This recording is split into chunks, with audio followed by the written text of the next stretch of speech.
Hello students, आप सभी का स्वागत है मेरे यूट्यूब चैनल पर। आज हम क्लास +1 के लिए सेकंड चैप्टर हमने जो स्टार्ट किया यूनिट्स एंड मेजरमेंट, उसका जो नेक्स्ट पार्ट है वो लेके आए हैं। और आज हम एक्यूरेसी, प्रिसीजन एंड एरर के बारे में पढ़ेंगे कि तीनों टर्म हमारे फिजिक्स में कैसे यूज होंगी।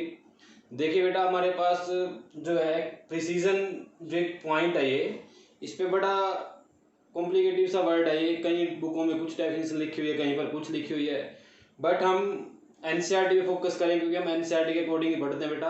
और उसी की ही मार्किंग स्कीम आती है फाइनल एग्जाम में, उसी के ऊपर आपका पेपर चेक होता है। इसलिए मैंने जो ये डेफिनेशन लिखी है आपकी जो है एनसीईआरटी बुक से लिखी हुई है। और मोस्टली बुकों में यही है बेटा, एक आधी बुक में है जो गलत दी हुई है, आप उसको भी ठीक कर लेना, यहाँ पर देख लेना बेटा। तो हम स्टार्ट करते हैं। ये जो मैंने डेफिनेशन लिखी है एनसीईआरटी बुक से लिखी है आपकी, और मैं एनसीईआरटी बुक को ही फॉलो कर रहा हूँ और उसी के अकॉर्डिंग आपको पढ़ा रहा हूँ बेटा। बीच में मैंने मेजरमेंट ऑफ लेंथ करवाया आपको, उसके बाद मेजरमेंट ऑफ मास और मेजरमेंट ऑफ टाइम है। ये बड़े सिंपल से बेटा, आप मास कैसे मेजरमेंट कर सकते हो लैब के अंदर, हमारे पास बीम बैलेंस होता है, स्प्रिंग बैलेंस होता है। टाइम कैसे मेजरमेंट कर सकते हो, आपके पास क्लॉक होती हैं, डिफरेंट डिफरेंट टाइप की क्लॉक आती हैं, उनका ज़्यादा हमारे पास यूज़ नहीं है, हम उनको कैसे स्टडी करेंगे, उनके बारे में क्या समझेंगे, इसलिए मैंने उनके बारे में ज़्यादा डिस्कस नहीं किया बेटा। तो नेक्स्ट टॉपिक जो बड़ा इंपॉर्टेंट है ये आगे हमारे पास एक्यूरेसी एंड प्रिसीजन।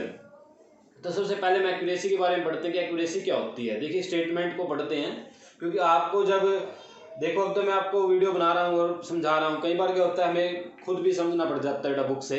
कहीं आप फ्यूचर में कहीं पर ऐसी क्लास में आ जाओ कि वहाँ पर आपको पढ़ाने वाला कोई नहीं है, तो आपको खुद समझना पड़ेगा बुक से। तो देखिए स्टेटमेंट क्या लिखा हुआ है, the accuracy of a measurement is a measure of how close the measured value is to the true value of the quantity। कि ये जो एक्यूरेसी है ये मेजरमेंट करती है, ठीक है ना, ये किसकी मेजरमेंट करती है, इज ए मेजर, कि ये मापेगी of how close the measured value, कि आपने जो वैल्यू मेजर की है वो कितनी क्लोज है ट्रू वैल्यू के उस क्वांटिटी की। ये दो बार दा लिखा गया बेटा गलती से, एक को काट देते हैं, ठीक है, उस क्वांटिटी के कितना वो क्लोज है। तो हम इसका एग्जांपल समझते हैं बेटा। एग्जांपल देखिए कैसे करेंगे हम। मान लेते हैं हमने एक लेंथ मेजरमेंट करनी है, ये हमारे पास एक लेंथ मेजरमेंट करनी है इसकी, ठीक है, ए से बी तक की। और जो ये ए से बी तक है इसकी लेंथ, एग्जैक्ट लेंथ आपके पास 7.6 सेंटीमीटर है, ठीक है। 7 पॉइंट आगे लिख लेते हैं एक वर्ड, 7.623 सेंटीमीटर एग्जैक्ट जो वैल्यू है ट्रू। आपने क्या किया, इसकी मेजरमेंट ली, और आपने जो इसकी मेजरमेंट ली वो आपके पास आएगी ऐसे 7.5, फर्स्ट मेजरमेंट लिया आपने इसका, ठीक है। एक दूसरे स्टूडेंट ने मेजरमेंट लिया, सेकंड जो मेजरमेंट लिया उसने क्या किया 7.32। एक और स्टूडेंट था, उसने मेजरमेंट किया इसको, और उसने जो मेजरमेंट किया उसके पास ऐसा स्केल था कि उसने उसको मापा 3.412। अब आपको चेक करना है कि इनमें से कौन सी वैल्यू इसके क्लोज है। तो आप यहां पर क्या डिसाइड करोगे कि 7.3, तो इसके देखो पॉइंट के बाद वाला नंबर देखना होता है बेटा, पॉइंट के बाद वाला जस्ट आप नंबर देखना, उसके बाद वाले नंबर का इतना हमारे लिए इंपॉर्टेंस नहीं है जितना पॉइंट के बाद वाले का इंपॉर्टेंस है, क्योंकि पॉइंट के बाद वाला ही कंपेयर होता है। तो ये 7.6, और यहाँ पर देखिए ये 7.5 है, 7.3 और 7.4 है। तो हम क्या बोलेंगे कि जिसने 7.5 मापा है वो कुछ हद तक ठीक है, ट्रू तो वो भी नहीं है, पर हम क्या बोलेंगे कि इसने थोड़ा अच्छा काम किया है जिसने 7.5 मेजरमेंट किया है। तो ऐसे हम क्लोजनेस देखते हैं। ये क्लोजनेस कम भी हो सकती है, ज़्यादा भी हो सकती है। ऐसे भी हो सकता था कि 7.7, एक फोर्थ वाला जो है ऑब्जर्वेशन भी ले आया स्टूडेंट, 7.7 to 1, ऐसे एक स्टूडेंट ऐसे ही ऑब्जर्वेशन ले आया। तो वो आपके लिए डिसाइड करना थोड़ा मुश्किल हो जाए। क्या करेंगे आप, देखिए इसने मेजरमेंट किया 7.5, इसने किया 7.7, दोनों में डिफरेंस कितना है 1 का है, वो इससे 1 ज्यादा, वो इससे 1 कम है, बट इसने थोड़ा सा और अच्छा मेजरमेंट कर दिया 7.721, ठीक है ना। उसने बता दिया कि 7.7 के बाद भी कितना नंबर आता है उसका 2.1 आता है। अब इसमें से और इसमें से डिसाइड करना हमारे लिए थोड़ा मुश्किल हो जाएगा कि कौन इसमें से ठीक है, ठीक है ना। एग्जैक्ट वैल्यू देखिए बेटा 7.623 है और हमने मेजरमेंट किया 7.5, इसने मेजरमेंट किया 7.721। अब आप इनमें से डिफरेंस कर लीजिए किसका डिफरेंस ज़्यादा आता है। जिसका डिफरेंस ज़्यादा आएगा वो गलत, जिसका डिफरेंस कम आएगा वो ठीक है, वो ट्रू वैल्यू के क्लोज है। तो आप उसको बता सकते हो कि इनमें से कौन सी ट्रू वैल्यू है। ठीक है, अब आपको मैंने दूसरी यहाँ पर डेफिनेशन लिखी है प्रिसीजन। प्रिसीजन का मीनिंग क्या होता है, देखिए इसको डेफिनेशन को थोड़ा अच्छे से पढ़ना बेटा आपने। It tells us to what resolution or limit the quantity is measured by measuring instrument। ये जो प्रिसीजन होता है ये क्वांटिटी के बारे में नहीं बताता बेटा, ये हमें इंस्ट्रूमेंट की इंफॉर्मेशन देता है कि आपका इंस्ट्रूमेंट कितनी अच्छी रेजोल्यूशन का है या कितनी अच्छी उसकी लिमिट है। अब रेजोल्यूशन क्या मीनिंग क्या, यहाँ पर देखिए आपको ये लेंथ मेजरमेंट करना था। ठीक है, आपके पास ऐसा मीटर स्केल था जो सिर्फ पॉइंट के बाद जैसे 7.5 इतनी ही डिजिट बता पा रहा है, इसके बाद की डिजिट उसको नहीं पता है। अब ये 7.5 लिखा आपने, ये 7.55 भी हो सकता था, ये 7.53 भी हो सकता था, ये 7.49 भी हो सकता था, आपने उसको 5 कर दिया हो। तो ऐसे हम क्या करेंगे, ये आपकी ऑब्जर्वेशन बिल्कुल गलत माने जाएगी, ठीक नहीं मानेंगे हम इसको। उसके बाद आपके पास एक इंस्ट्रूमेंट और भी इससे अच्छा है थोड़ा सा, वो क्या करता है, वो 7.5 के बाद वाला नंबर भी बता देता है, एक नंबर और बता देता है। तो हम क्या बोलेंगे कि हमें पता चल गया। देखो इस रीडिंग में और इस रीडिंग में क्या डिफरेंस है, मैं आपको डिफरेंस समझा देता हूँ। इस रीडिंग में क्या बेटा, आपको पता है कि 7.5 तो है पर वो भी फिक्स नहीं है। आपको सिर्फ क्या पता है यहाँ पर कि 7 फिक्स है और ये जो 5 है ये फिक्स नहीं है। ये 5.2 भी हो सकता था, ये 4.9 भी हो सकता था बेटा, आपने इसको राउंड ऑफ कर सकते हो, आप आइडिया लगा लेते हैं कई बार। तो ये चीजें आपके पास सामने आ गई। अब आपने क्या, इस रीडिंग में देखो आपने क्या फिक्स कर दिया कि 7 भी फिक्स है और 7 के बाद 0.5 भी फिक्स है। भाई 7.5 तो फिक्स आया है, 7.5 तो उस 7.5 से वो कितना आगे लिखता है 2, यानी कि क्या मीनिंग हुआ यहाँ पर कि 7.53 भी हो सकता था, 7.54 भी हो सकता था, 7.51 भी हो सकता था। तो इसका मीनिंग क्या हुआ, ये जो 2 लिखता है ये अनसर्टेन है, इसको फिक्स नहीं मानेंगे हम। बट इसने क्या कर दिया, 2 नंबर फिक्स कर दिया कि 7.5 तो एग्जैक्ट था। तीसरा इंस्ट्रूमेंट करता है, उसने मेजरमेंट किया कि 7.532 रीडिंग है हमारे पास, वो इतनी रीडिंग मेजरमेंट कर लेता है। तो हम क्या बोल देंगे कि हमें एक बात पता चल गई, 7.5 तो है ये वैल्यू, उसके बाद 7.5 का 3 भी फिक्स हो गया। अब कौन वेरिएबल हो गया यहाँ पर 2, ये 2 भी हो सकता है, ये 0 भी हो सकता था, ये 1 भी हो सकता है, ठीक है ना, ये 4 भी हो सकता है, ये 9 भी हो सकता था, 2.9 भी हो सकता था ये। तो इसका मीनिंग क्या है, ये 2 जो है ये वेरिएबल है यहाँ पर।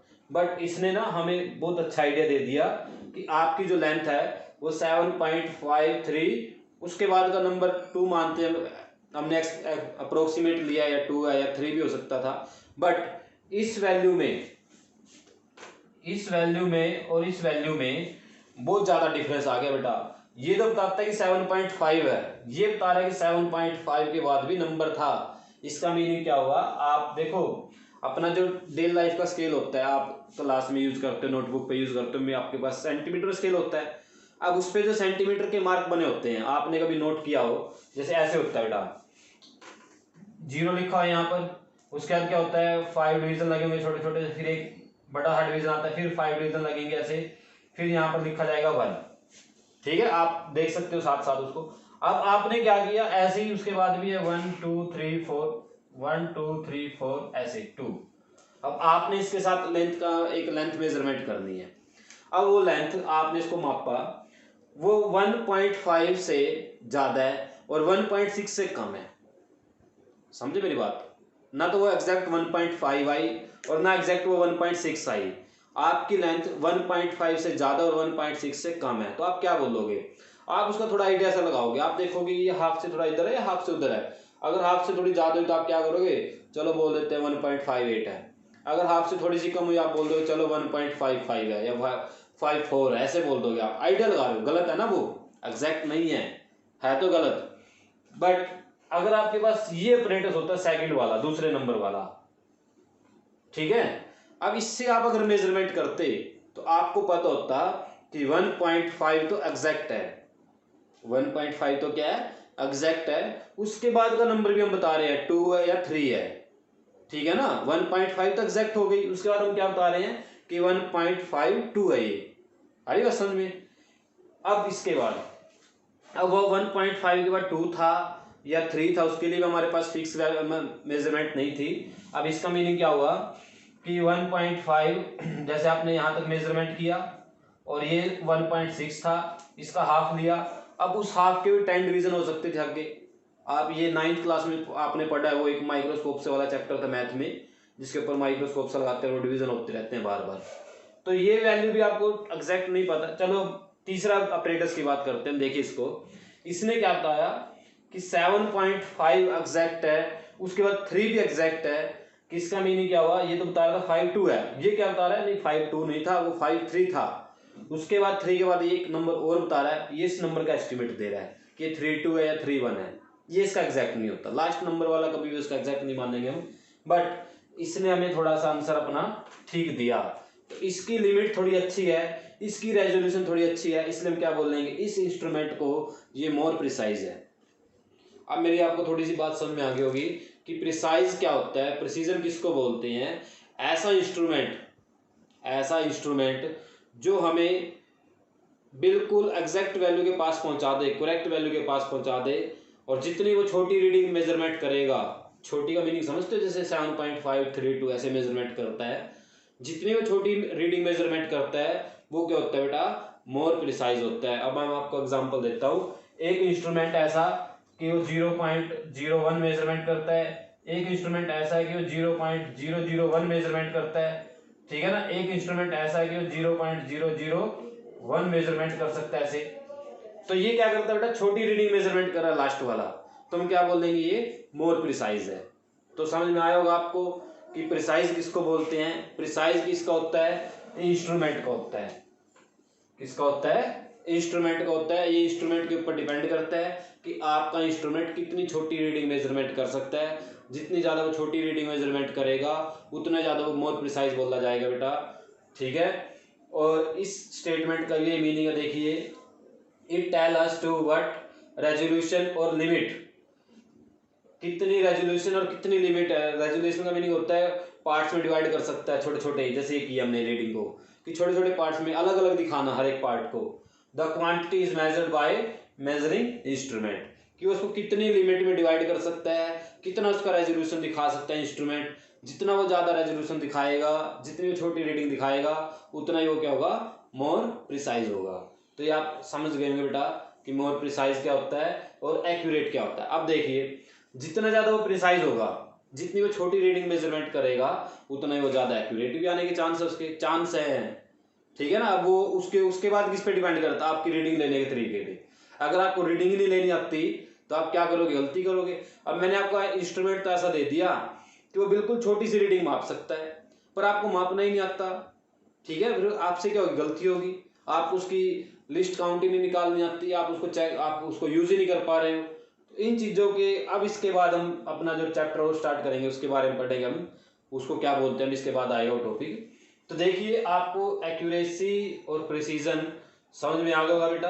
अगर कोई माइंड में भी डाउट है, ठीक है ना, अगर कोई माइंड में डाउट रह जाए आपके, तो आप मेरे से पूछ सकते हो बाद में, ठीक है। आपको जो अपने यूट्यूब चैनल है इसके ऊपर कमेंट कर सकते हो, नीचे डाल सकते हो कमेंट सेक्शन में, या मेरे से पर्सनली पूछ सकते हो। व्हाट्सएप नंबर डालता हूँ मैं साथ में, उसमें देख लेना।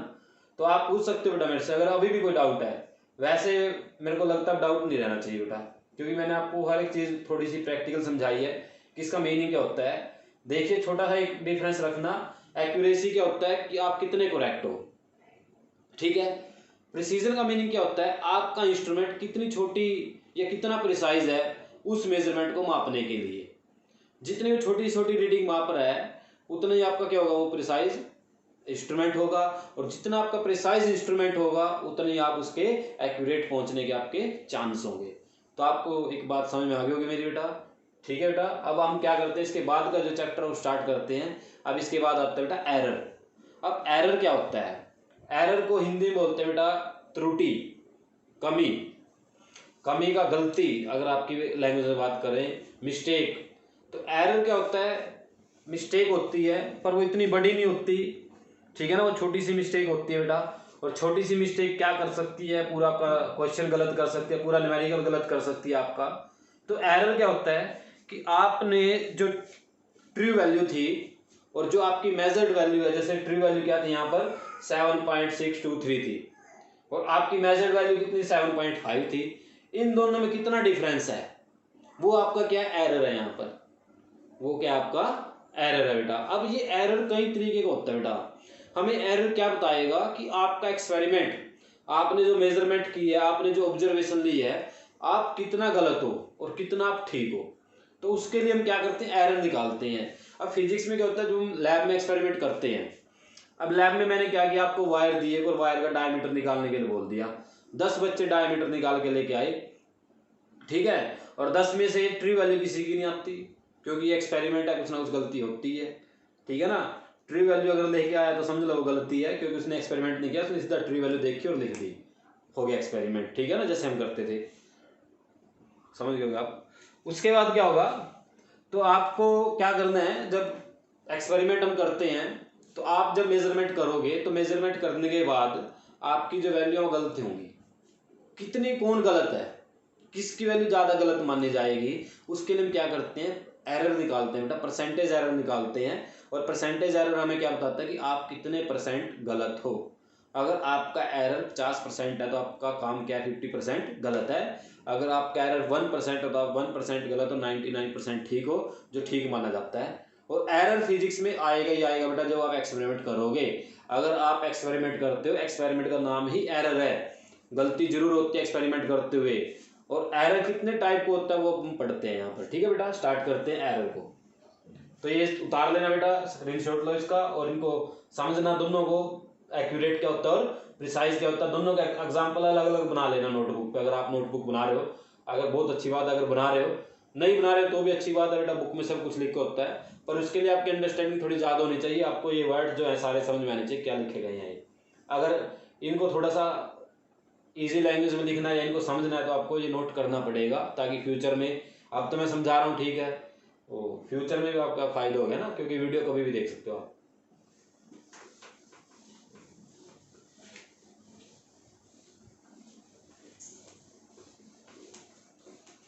तो नेक्स्ट जो टॉपिक अपना वो क्या है बेटा, एरर। एरर को स्टार्ट करते हैं हम, ठीक है। एरर क्या होता है, अगर हम बात करें एरर की, डेफिनेशन तो इसकी आप लिख सकते हो खुद ही बेटा, it is the difference between true value and measured value is called error, ठीक है, ये आप लिख सकते हो। अब इतना तो आपको करना ही पड़ेगा, अगर आप इतना भी नहीं कर पा रहे तो सोचिए अपने बारे में सोचना भी जरूरी होता है अपने बारे में बेटा कभी कभी। उसके बाद एरर के टाइप है बेटा, सिस्टेमैटिक एरर सबसे पहला जो है, systematic error. Systematic error, systematic error क्या होता है, जो सिस्टम में हो, नाम से अगर देखें तो क्या होता है, जो सिस्टम में एरर हो तो उसको हम क्या बोलते हैं, सिस्टेमैटिक एरर। कईयों की तो पूरी लाइफ में एरर होता है बेटा, ठीक है ना, और कईयों की लाइफ में एरर अब स्टार्ट हो जाएगा, क्योंकि +1 क्लास ऐसी होती है, यहाँ पर कुछ अच्छे बच्चे होते हैं या कुछ ठीक ठाक से बच्चे होते हैं, उनकी लाइफ में अब एरर स्टार्ट हो जाते हैं। वो एरर आपको पता ही अब किस तरह के होंगे, तो उन एरर से बचना है। जितना ज़्यादा आप एरर से बचोगे उतना आपके लिए लाइफ अच्छी होगी, फ्यूचर में काम आएगा, ठीक है। फ्यूचर जो होता है, अब से आपका 10 साल के बाद फ्यूचर होगा, अब तो क्या फ्यूचर अभी आपका, ठीक है ना। 10 साल बाद आपको सोचना है कि हम कहाँ पर स्टैंड करेंगे, तो ज़िंदगी में एरर नहीं आने देने बेटा, ठीक है। एरर देखते हैं कितने टाइप के आ सकते हैं आपकी लाइफ में। सबसे पहला है इंस्ट्रूमेंटल एरर। इंस्ट्रूमेंटल एरर क्या होता है, नाम से ही क्लियर है, इनको लिखेंगे नहीं बेटा, हम ज़्यादा इनके बारे में डिस्कस कर लेते हैं। बस क्या होता है, फर्स्ट मैं हेडिंग बना देता हूँ, इंस्ट्रूमेंटल एरर।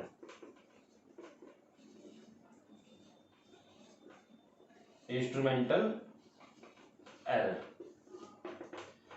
इंस्ट्रूमेंटल का ना, इंस्ट्रूमेंट का मीनिंग होता है आपको जो आप जिसके साथ मेजरमेंट कर रहे हो, आपका जो स्केल है, आपका कोई भी अपरेटस है जिसके साथ आप ऑब्जर्वेशन ले रहे हो। इसका सबसे अच्छा एग्जांपल देता हूँ आपको। आप कई बार अपना घर में जो है वेट मेजरमेंट करते हो, ठीक है ना। अब वो वेट मेजरमेंट नहीं होता, बेटा मास मेजरमेंट होता है। आप स्केल पे देखना 20 किलोग्राम, 30 किलोग्राम या आपका जो मास है बॉडी के अंदर वो 40 किलोग्राम, 45 किलोग्राम, 50 किलोग्राम अलग अलग होता है सबका, किसी का 70 भी होगा, ठीक है, किसी का 75 भी होता है, वो डिपेंड करता है किसी के किसका कितना है। तो इंस्ट्रूमेंट एरर कैसे आता है? जो आपको मशीन दी गई जिससे आप अपना मास मेजरमेंट कर रहे हो, वो मशीन स्टार्टिंग जो उसकी है वो जीरो पे नहीं है, उसका जीरो जो रेस्ट पोजीशन है वो जीरो से कोइंसाइड नहीं है, वो स्टार्टिंग में 5 किलो पे है, 5 किलो दिखा रही है स्टार्टिंग में ही, और आप उसके ऊपर खड़े हो जाते हो और उसने क्या दिखाया 60 किलोग्राम। तो इसका मीनिंग क्या, आपका मास कितना होगा? सोच सकते हो आप, आपका मास 55 किलोग्राम होगा, क्योंकि अब आपने 5 से स्टार्ट किया, आपने जीरो से स्टार्ट नहीं किया। तो ये पॉइंट समझ में आया बेटा आपको कि सिस्टमेटिक एरर क्या होता है, जो नहीं है इंस्ट्रूमेंटल एरर क्या होता है, जो इंस्ट्रूमेंट में एरर हो, यानी कि उसकी जीरो से कोइंसाइड नहीं होगी। अब आपको मैं एक ऐसा थर्मोमीटर दे देता हूँ जो पहले ही 100 डिग्री सेल्सियस पे है और आप उससे बुखार चेक करने लग जाते हो, वो तो दिखाएगा ही ज़्यादा, ऑटोमेटिक है, स्टार्टिंग वो 100 से कर रहा है। तो इस एरर को क्या बोलते हैं? Instrumental error. दूसरी जो टाइप एरर की वो है बेटा इम्परफेक्शन इन एक्सपेरिमेंटल टेक्निक और procedure. Imperfection in experimental technique and major.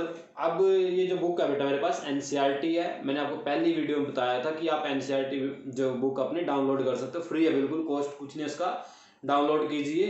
Chapter wise वैसे डाउनलोड होती है, गूगल पे जाइए, लिखिए class +1 physics book, NCERT book, और वहाँ पर लिंक खुलेंगे नीचे, सबसे जो पहला लिंक आएगा वो बाइजू ऐप होती है जो आपने आजकल इसकी ऐड करता है, शाहरुख खान ऐड करता है ना इसकी, तो वो बाइजू ऐप ओपन होगी, उस ऐप पे खोलिए और नीचे सभी सब्जेक्ट की बुक, आप फिजिक्स से छोड़िए, आप मैथ की, इंग्लिश की, हिंदी कोई भी लीजिए, वहाँ से फ्री है सभी, आप चैप्टर वाइज डाउनलोड कर सकते हो, पीडीएफ में आती है, तो आप उसको घर पे देख सकते हो, मेरे साथ मैच कर सकते हो क्या क्या मैंने करवाया और क्या हम करेंगे, ठीक है बेटा। तो थोड़ा अच्छा होता है, उसके साथ क्या होता है, बुक के साथ जब आप मेरे को मैच करोगे तो आपको लगेगा भाई ठीक से हम सिस्टम से चल रहे हैं, नहीं तो सिस्टमेटिक एरर आ जाएगा ना फिर, तो सिस्टम से चलना पड़ेगा बेटा आपको। दूसरा क्या बेटा, इम्परफेक्शन इन प्रोसीजर। अब प्रोसीजर का क्या मीनिंग है यहाँ पर, इम्परफेक्शन। देखिए जब हम देखो बड़ा कई बार क्या होता है, हम डे लाइफ में बहुत सी गलतियाँ करते रहते हैं, जैसे आप डॉक्टर बन गए गलती से, ठीक है, और आपको जो है किसी का टेम्परेचर चेक करना है, और टेम्परेचर जब चेक करते हैं हम, तो बच्चे का टेम्परेचर चेक करते क्या करते हैं, वो जो थर्मोमीटर होता है आर्म पीट ऐसे यहाँ पर आर्म के नीचे दबा देते हैं, ठीक है भाई, आर्म का जो यहाँ का टेम्परेचर होता है वो क्या होता है, बॉडी के टेम्परेचर के साथ मैच नहीं करता है, ठीक है, वो तो टेम्परेचर आपका गलत आएगा ही आएगा। आपको बॉडी का टेम्परेचर चेक करना है बेटा, आप कहीं पर भी बॉडी के पार्ट पे लगाइए उसको या हाथ में दबाइए, तो आप जब यहाँ पर लगाते हो यहाँ का या माउथ का टेम्परेचर आपकी बॉडी के साथ टेम्परेचर के साथ मैच नहीं करता पूरा, तो हमें क्या होता है, इम्परफेक्शन होती है, या आपको कोई एक्सपेरिमेंट करना ही नहीं आता, तो ऐसे एरर को क्या बोलते हैं हम, इम्परफेक्शन एरर, ठीक है ना। पर्सनल एरर एक तरह से ये आपका खुद का एरर है, इसमें कोई इंस्ट्रूमेंट का खुद कोई दोष नहीं है, ठीक है। उसके बाद दूसरा थर्ड एरर करते हैं पर्सनल एरर, ये नाम से ही आ गया पर्सनल एरर। अब पर्सनल एरर का मीनिंग क्या होता है, आप ध्यान से तो पढ़ते नहीं, और एक्सपेरिमेंट करने, जब हम एक्सपेरिमेंट सिखा रहे हैं, आपको टीचर सिखा रहा है और आपने सीखा नहीं और आपको करने के लिए बोल दिया जाता है एक्सपेरिमेंट करो, तो आप ऐसे ऐसी गलतियां करते हो जो सोच भी नहीं सकते आप। अब जैसे आपको हम बिल्कुल ऐसे सामने है और आपको यहाँ पर कोई ऑब्जेक्ट नोटिस करना है, डिस्टेंस है जैसे ये 1 2 3 4 5 6 7 8, ठीक है, आप यहाँ की डिस्टेंस मेजरमेंट करना चाहते हो, तो अगर आप इसको सामने आके देखोगे ना तब एग्जैक्ट आएगा। अगर आप इधर से देखते हो, राइट साइड से देखते हो, तो आपको जो डिस्टेंस होगी ज़्यादा दिखेगी, अगर आप लेफ्ट साइड से दिखते हो तो आपको ये डिस्टेंस क्या दिखेगी, कम दिखेगी। आपको क्या करना पड़ेगा, सामने आना पड़ेगा। ऐसे आपको जिसमें ऑब्जर्वेशन नहीं लेनी आती, इसको बोलते हैं पर्सनल एरर, ये आपकी वजह से आया बेटा, पर्सनल एरर जिसको बोला जाता है, ठीक है ना। तो हमें जो थर्ड टाइप हमने किया वो कौन सा है, पर्सनल एरर, समझ गए बेटा सभी। ये स्टेट में आपके पास 1 मार्क्स में कोई डेफिनेशन पूछ सकता है, वैसे तो पूछता नहीं कोई। उसके बाद आता है बेटा, ये तो था सिस्टमेटिक एरर जो मेन हेड ही थी, उसके बाद बेटा रैंडम एरर। रैंडम एरर क्या होता है, अगर हम रैंडम एरर की बात करें, रैंडम का मीनिंग होता है बेटा कभी कभी, अचानक, कि आप एक्सपेरिमेंट करते हो और किसी ऑब्जर्वेशन में आपका एरर आता है, किसी ऑब्जर्वेशन में एरर नहीं आता है, या क्या हुआ वहाँ पर टेम्परेचर में वेरिएशन हो जाता है, कभी आप एक्सपेरिमेंट करते हो या कुछ भी ऐसा काम हो रहा है आपके साथ गलत हो रहा है, आपका एक्सपेरिमेंट बार बार कई बार आपको ठीक दिखा रहा है रीडिंग, कई बार गलत दिखा रहा है, तो ऐसे एरर को हम क्या बोलते हैं, रैंडम एरर। ये कभी कभी आता है बेटा। और ऐसे एरर को कम करने का तरीका क्या होता है, आपके पास जितनी वैल्यू आई है ना सबका मीन कंसीडर कर दो, ऐड करो सबको, नंबर ऑफ ऑब्जर्वेशन से डिवाइड करो, तो आप रैंडम एरर को कम कर सकते हो। ठीक है, और एक ग्राफ डाटा बनाते हैं हम, ग्राफ का मीन ले लेते हैं, ऐसे ऐसे तरीके होते हैं रैंडम एरर कम करने के। तो रैंडम के नाम से ही क्लियर है कि जो कभी कभी एरर आए उसको क्या बोलते हैं, रैंडम एरर। उसके बाद जो नेक्स्ट टाइप है लिस्ट काउंट एरर, जो नेक्स्ट टाइप है लिस्ट काउंट एरर। भाई ये एरर आपको नाम से नहीं क्लियर हो रहा, लिस्ट काउंट एरर। ठीक है, इसके लिए स्पेस बना लेते हैं ऊपर, कुछ काम करना पड़ेगा इसके लिए हमें। ठीक है ना, ये बात तो भी क्लियर नहीं होगा। लिस्ट काउंट एरर इसको ऊपर ही लिख लेते हैं। ठीक है, नहीं ये तो सिस्टम में से बाहर चले जाएंगे, सिस्टमेटिक एरर आ जाएगा। क्या नाम है उसका, लिस्ट काउंट एरर। ठीक है, लिस्ट काउंट अगर आपने 10th क्लास मेरे से पढ़ी है तो आपने मेरे क्लास में कभी ना कभी मेरे मुंह से सुना होगा लिस्ट काउंट वर्ड। ठीक है, अगर आपको याद नहीं है क्योंकि टाइम काफ़ी हो गया, आपने पता नहीं कब 10th की होगी। ठीक है ना, हो गए होंगे 2-3 महीने, तो ज़्यादा टाइम हो गया बेटा, आप भूल गए होंगे। मैं बता देता हूँ, आपको याद करा देता हूँ कहाँ पर बोला था मैंने। जब हम लिस्ट काउंट निकालते हैं फर्स्ट यूनिट में इलेक्ट्रिसिटी वाले में, फर्स्ट चैप्टर जो था, और उसमें मैंने आपको बताया था कि एक स्केल है जिसमें 0 से लेके 50 तक 10 डिवीज़न है, और इसका लिस्ट काउंट कितना होगा, याद आया कुछ? 50 को हम 10 से डिवाइड कर देते, एक डिवीज़न देखते थे कितने रीडिंग बताता है, उसको हम क्या बोलते हैं, लिस्ट काउंट बोलते हैं। और जो बच्चे नए हैं मेरे से जुड़े हुए हैं, पहली बार मेरे से पढ़ रहे हैं, मैं उनको बता देता हूँ बेटा लिस्ट काउंट होता है क्या, हिंदी में बता देता हूँ। अगर आपके पास एक ऑपरेटस है, वो ऑपरेटस कितनी छोटी से छोटी रीडिंग मेजरमेंट कर सकता है, कितनी छोटी से छोटी रीडिंग मेजरमेंट कर सकता है, उससे छोटी रीडिंग आप उससे मेजरमेंट नहीं कर पाओगे। तो जितनी आप उससे छोटी छोटी रीडिंग मेजरमेंट कर पाते हो उस रीडिंग को बोलते हैं उसका लिस्ट काउंट। इसका सबसे अच्छा एग्जाम्पल आप स्केल उठाइए, अपना जो होता है फूटा बोलते हैं इसको हम हिंदी में, पता नहीं क्या होती है, हिंदी है कोई और लैंग्वेज है वो, वैसे मैं आपको बता देता हूँ कौन सी लैंग्वेज है वो। फुट मापता था वो, उसका नाम रख दिया फूटा। ठीक है ना, फुट मापने वाला फूटा। तो आप उस पर देखना 1 सेंटीमीटर स्केल में 10 डिवीजन बने हुए हैं। 1 सेंटीमीटर स्केल में, जैसे ये स्केल है आपका, ये 0 1 2 3 4 5 1 2 3 4 5 ये लिखा हो यहाँ पर 1। तो आप जब इससे मेजरमेंट करते हो तो आप इससे मिनिमम कितने मेजरमेंट कर पाओगे, यहाँ से एक डिवीजन माप सकते हो आप मिनिमम इसके साथ, यानी कि 0.1 सेंटीमीटर। ये 1 सेंटीमीटर तो यहाँ तक हो गया, तो ये क्या हो गया बेटा 0.1 सेंटीमीटर। और ये 0.1 सेंटीमीटर क्या है, इस स्केल का लिस्ट काउंट है, इस स्केल का। ठीक है, और एग्जांपल देता हूं आपको मैं, ये देखिए ये 0 लिखा है यहाँ पर, 1 2 3 4 5 1 2 3 4 5 ऐसे, और यहाँ पर लिखा बेटा 5। कुछ भी स्केल हो सकता है, ये एम्पियर मीटर हो सकता है, मिलीमीटर हो सकता है, वोल्ट मीटर हो सकता है, कोई भी स्केल हो सकता है। और आप इसके साथ, इस स्केल के साथ कितनी मेजरमेंट कर सकते हो, ये फर्स्ट डिवीजन ये माप सकते हो आप, यहाँ से यहाँ तक कितना है ये। अब इसकी एक डिवीजन की रीडिंग कितनी है बेटा, देखो ध्यान से, 0 से लेके 5 तक कितने डिवीजन हुए, 10। तो एक डिवीजन कितने का हुआ, 0.5 का। मान लेते हैं ये भी सेंटीमीटर है, ये क्या है सेंटीमीटर है, तो इसका लिस्ट काउंट कितना है 0.5 सेंटीमीटर। 0.5 सेंटीमीटर, समझ गए बेटा। लिस्ट काउंट किसको बोलते हैं, कि कोई भी ऑपरेटस मिनिमम या लिस्ट बिल्कुल छोटी, कम से कम जो मेजरमेंट करता है उसको क्या बोलते हैं, उसकी लिस्ट काउंट। अब बात करते हैं लिस्ट काउंट एरर क्या होता है। लिस्ट काउंट एरर को समझिए आप मेरे से, क्या होता है, देखिए आपको एक लेंथ मेजरमेंट करनी है, और जो आपके पास स्केल है वो स्केल क्या करता है, या तो 0 सेंटीमीटर बताता है, या फिर सीधे 50 सेंटीमीटर बताता है, फिर 100 सेंटीमीटर बताता है। देखिए आपके पास स्केल ऐसा नहीं है, आपके पास स्केल ऐसा है, उसके ऊपर लिखा हुआ ये 0 और ये बीच में 50 सेंटीमीटर और ये लास्ट में लिखा हुआ 100 सेंटीमीटर। समझ गए बेटा बात मेरी? ठीक है, आपको ये स्केल दे दिया मैंने और आपको बोल दिया ये लो भाई मार्कर, इसकी लेंथ बताओ। आपने इसके ऊपर रखा इसको और ये तो ना तो 0.50 तक पहुंचा और ना ये 100, ये बीच में आ गया यहाँ पर कुछ भी ऐसे यहाँ तक। तो आप ये जब लेंथ बताओगे, ये तो आपको एक आइडिया लगाना पड़ेगा, एग्जैक्ट नहीं बता सकते, ना मैं बता सकता ना आप बता सकते बेटा, ठीक है ना। आइडिया लगा सकते हैं आप, मेरे से अच्छा लगा सकते हो क्योंकि आपको अच्छे से दिख रहा है दूर से, मेरे को कम दिख रहा है यहाँ से, पास से जो होता है ना, ठीक है ना, अच्छे से दिखता है, आपको दूर से ठीक दिख रहा है, तो आप आइडिया अच्छा लगा सकते हो। तो अगर मैं इसका आइडिया लगाऊंगा, मैं बोलूँगा ये तो भाई 0.40 सेंटीमीटर बोलूँगा, तो इसको 40 हो सकता है, आप इसको 42 बोल लें, हो सकता है कोई बहुत ही अच्छा ब्रिलियंट स्टूडेंट बैठा हो सामने, वो इसको 39 सेंटीमीटर बोल सकता है, ठीक है ना। वो अलग अलग बातें आएंगी सबकी, सबके आंसर भी अलग अलग होंगे, बट इसका जो आंसर हम एग्जैक्ट नहीं बता पाए, तो इसका मीनिंग क्या हुआ, हमारी ऑब्जर्वेशन में एरर आ गया। किसकी वजह से आया? लिस्ट काउंट की वजह से आया। अगर ये अपरेटस ऐसा होता 10 सेंटीमीटर, अपनी बात तो ठीक रखूंगा ना मैं, 10 सेंटीमीटर, 20 और ये 30 और ये 40 और ये 50, अगर ये अपरेटस ऐसा होता तो हम क्या करते, ठीक सी वैल्यू के पास पहुंच जाते। एग्जैक्ट कभी भी नहीं बता पाएंगे।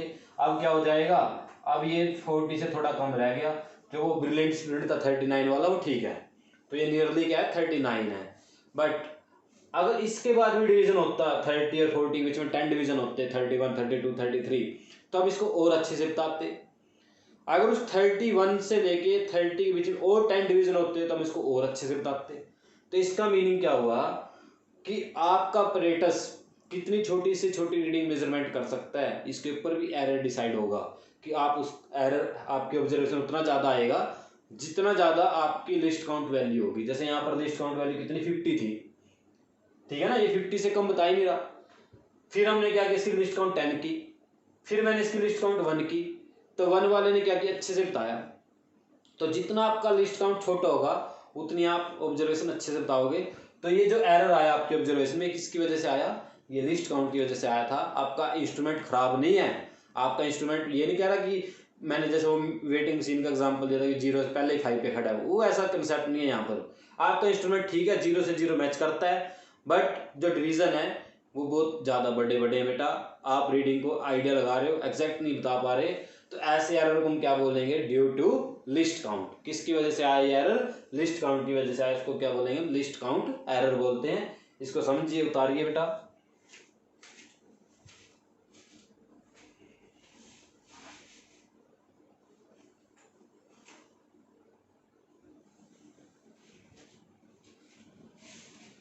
तो ये आपके बेटा एरर के टाइप थे।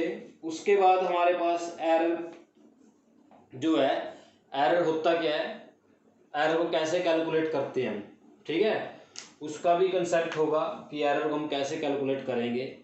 तो मैं थोड़ा सा आपको बता देता हूँ एरर को कैसे हम कैलकुलेट करते हैं, क्या क्या एरर हमारे पास आएंगे, ठीक है, नाम आएंगे एरर के, काउंटिंग वर्ड जैसे जैसे। तो ये आपको समझ में आ गया, list count error, personal error, सबसे मेन था जो एक्यूरेसी और प्रिसीजन, ठीक है। वो अगर आप बुकों में घुसोगे तो गलतियाँ होंगी बेटा, आपसे समझ में नहीं आएगा, थोड़ा ध्यान से इनको करना, ठीक है। इसको कर देते हैं साफ।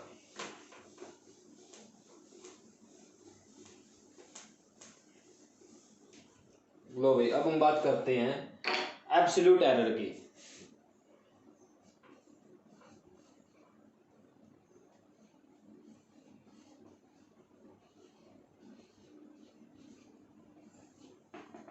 एब्सोल्यूट एरर, ठीक है। अगर हम इस एरर को एक एग्जांपल लेके समझे, सारे एग्जांपल से क्लियर कर देंगे बेटा। हम एक एग्जांपल ले लेते हैं मैथमेटिक्स का और उस एग्जांपल से हम सारा क्लियर कर देते हैं, ठीक है। और एग्जांपल जो है, देखो आपकी बुक में दिया 2.7 एग्जांपल है, वो सोल्व आपके लिए है, वो आप खुद उसको देखिए एक बार। मैं आपको एक, मेरे पास और बुक है, मैं उससे करता हूँ, ठीक है। मैं अपने उसको अलग तरीके से करूँगा, वो आपके लिए छोड़ दिया मैंने ताकि आप कर पाओ उसको। मेरे पास जो एक एक्सपेरिमेंट है, वो भी एक्सपेरिमेंट ही है, ये भी एक्सपेरिमेंट है। वहाँ पर डायमीटर मापा, यहाँ पर रिफ्लेक्टेड एक्स मापा बेटा किसी का। क्या कहता है कि हमने रिफ्रैक्टिव इंडेक्स को कैलकुलेट किया, ठीक है। और जब रिफ्रैक्टिव इंडेक्स को कैलकुलेट किया तो हमारे पास वैल्यू आई बेटा 1.29 एक वैल्यू, दूसरी आई बेटा 1.33, तीसरी वैल्यू आती है 1.34 और नेक्स्ट वैल्यू बेटा 1.35, 1.32, 1.36 और 1.30 और लास्ट वैल्यू जो आई इसकी 1.33। ये वैल्यू आ गई इसकी। अब कहता है इसका आपने क्या करना है, एब्सोल्यूट एरर बताना है कि एब्सोल्यूट एरर होता क्या है। अब देखिए बेटा एब्सोल्यूट एरर क्या होता है। पहले आप इसकी ट्रू वैल्यू निकालो। ट्रू वैल्यू क्या होता है बेटा, जब भी हम एक्सपेरिमेंट करते हैं ट्रू वैल्यू किसको बोल मान के चलते हैं हम, ट्रू वैल्यू होती है बेटा आप इनको सबको ऐड करो और इसका मीन निकालो, वो आपकी ट्रू वैल्यू मानी जाती है बेटा, ठीक है ना, समझ गए बात मेरी। आपने क्या करना है, इसको सबको ऐड करना है, ये जितनी भी आपके पास वैल्यू आई इनको ऐड करो और क्या करो फिर इसको नंबर ऑफ ऑब्जर्वेशन से डिवाइड करो। आप घर पे बैठ के आराम से ऐड कर सकते हो, मैं चीटिंग कर लेता हूँ क्योंकि मेरे को आदत है शुरू से चीटिंग करने की। म्यू को हम यहाँ पर मैं सबका साइन बदल देता हूँ, प्लस प्लस प्लस कर दिया ऐसे और 8 से डिवाइड कर दिया और 8 से डिवाइड करने के बाद म्यू कितना आ गया। म्यू यहाँ पर रिएक्टिव इंडेक्स से सिंबल होता है, 10th क्लास में आप सीख के आए होंगे, अगर नहीं सीख के आए तो सीख लो। ये आ गया बेटा 1.33, कितना आ गया 1.33, समझ गए। ये आपकी क्या आ गई, मीन वैल्यू आ गई, मीन वैल्यू। और इसको हम क्या बोलते हैं, ट्रू वैल्यू बोलते हैं, ट्रू वैल्यू। इसको याद रखना बेटा वर्ड को, ट्रू वैल्यू है ये। अब देखिए एब्सोल्यूट एरर क्या होता है।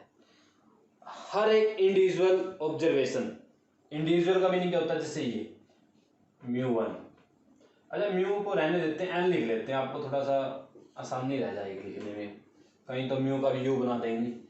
n1, ये n2, ये n3, समझ रहे हो। इंडिविजुअल वैल्यू क्या क्या थी आपकी, n4, n5, n6, n7 और n8। शुक्र है बेटा, अच्छा कभी 8 ही पूरी ना हो और 8 से डिवाइड किया हो।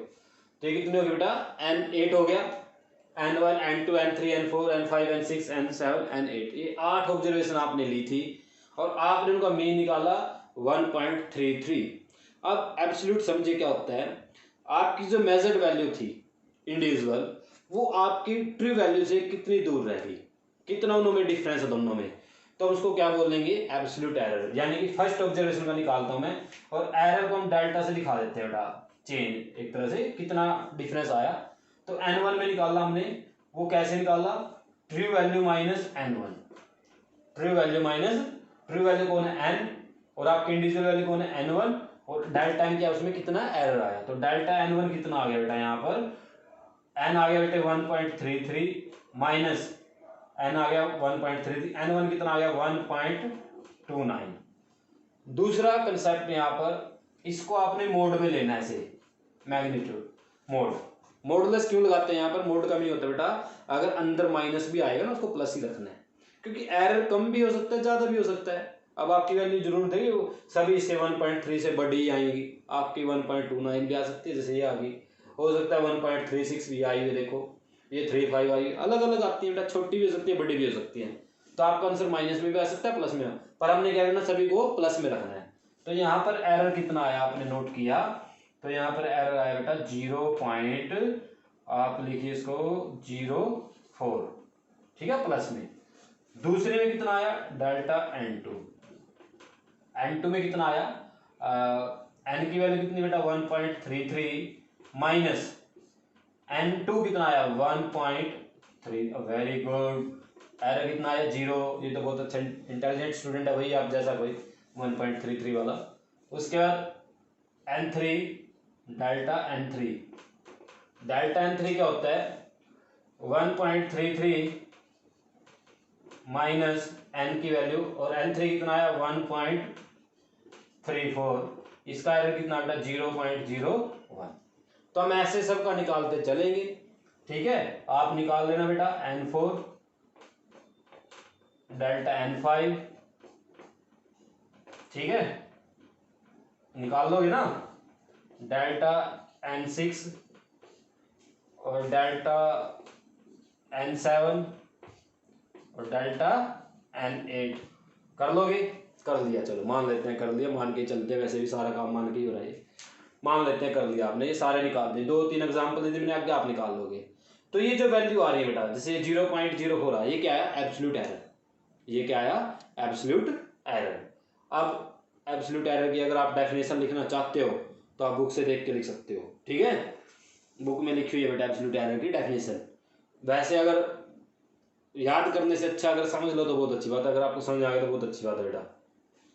अगर आप को शौक है कि कॉपियाँ बनानी है, बहुत अच्छी कॉपियाँ बनाते हो आप लोग, ठीक है, नोट्स बनाने आपको फ्यूचर के लिए, तो आप इसको उतार सकते हो, आपकी मर्जी है बेटा।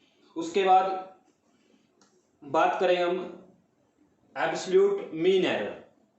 एब्सोल्यूट मीन एरर नाम से क्लियर है बेटा कि एब्सोल्यूट जो एरर आए उनका मीन कर दो। एब्सोल्यूट, उसको वहां लिखता हूं बेटा, स्पेस बना लेते हैं थोड़ा सा, एब्सोल्यूट मीन एरर। तो आप क्या करेंगे? आप कुछ नहीं कर सकते, आप क्या करेंगे, आप delta n1 plus delta n2 को ऐड करते करते डेल्टा n8 तक जाएंगे और उसको 8 से डिवाइड कर डालोगे।